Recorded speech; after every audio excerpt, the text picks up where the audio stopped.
magpapa-check up time. Another vlog, another slay, charot. O yan, gumaganyan si madam. Ganda opak. Masaya naman mapag-isa. Nasanay nga lang. So, katatapos nga na naman ng ulan. Ayan, lulusob tayo dyan sa baha na yan. Okay lang yan. Maganda pa naman tayo. Kahit lulusob tayo. So, ayan na nga. Lapit na nga tayo. Yan, gumaganyan pa si madam.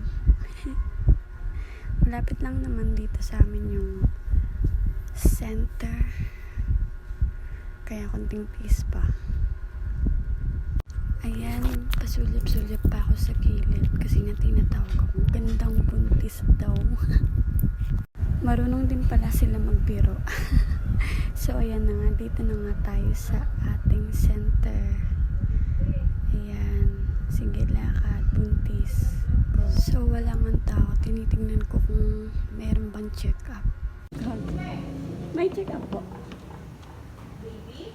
Ang bobo ko sa park na yan. Tinanong ba ako kung ako i-check up o yung baby? Sinabi ko, baby. Lutang talaga ako sa park na yan. Gugutong ulit ako eh. So, ayan na nga. Papasok na tayo.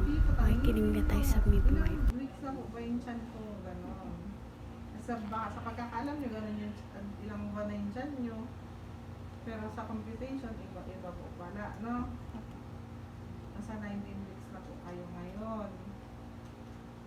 Yan, nakikinig kunwari. Pero lutang yan. Hindi naiintindihan yung sinasabi. Ay, nako naman. Talaga buhay. So, ayan, papahingain na nga tayo nan. Kasi papakinggan yung beat ni baby.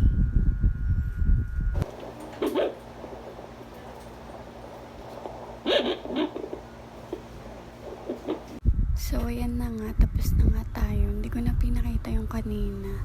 So, pauwi na po pala ako. Salamat sa panonood.